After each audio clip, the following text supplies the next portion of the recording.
اکبر. جواب دیتا ہوں. ان کا سوال یہ ہے کہ حنفی مسلک میں خون نکل کے بہنے سے وضو ٹوٹ جاتا ہے.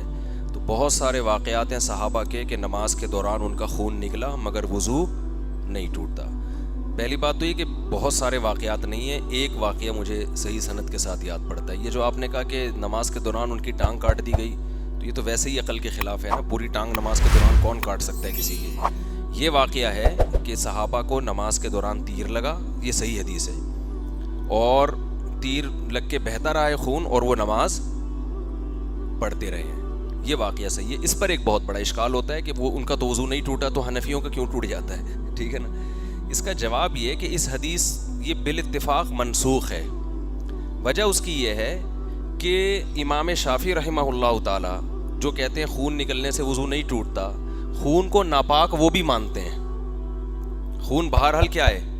کیونکہ قرآن میں اس کو ناپاک قرار دیا ہے، اور قرآن میں آتا ہے کہ وَثِيَابَكَ فَطَهِّرْ کہ اپنے کپڑوں کو پاک رکھیں. نماز میں طہارت اور کپڑوں کا پاک رکھنا یہ تو قرآن سے ثابت ہے. اللہ بغیر طہارت کے نماز قبول نہیں کرتے.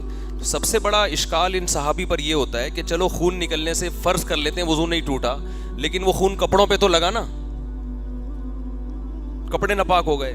تو جو جواب آپ کا اس بارے میں ہے، جو تعویل آپ اس کی کرتے ہو، حنفیہ وہی تعویل کس کی کر لیتے ہیں؟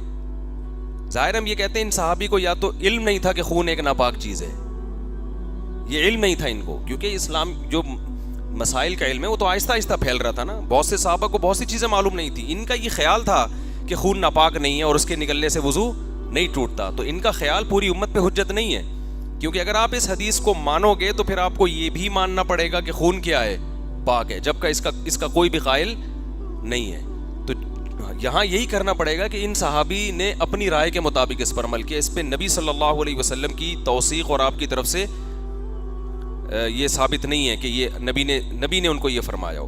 اور رہا یہ کہ حنفیہ جو اس کے قائل ہیں کہ خون نکلنے سے وضو ٹوٹتا ہے، اس کی مضبوط دلیل ہے، صحیح حدیث ہے کہ ایک صحابیہ نبی کے پاس آئیں اور کہا کہ مجھے بہت زیادہ بلیڈنگ ہوتی ہے، یعنی حیض کے علاوہ بھی ہوتی ہے. تو آپ نے فرمایا انما ذالک دم عرق، یہ ایک رگ کا خون ہے، لہذا جب بھی یہ نکلے تو آپ وضو کر لیا کریں.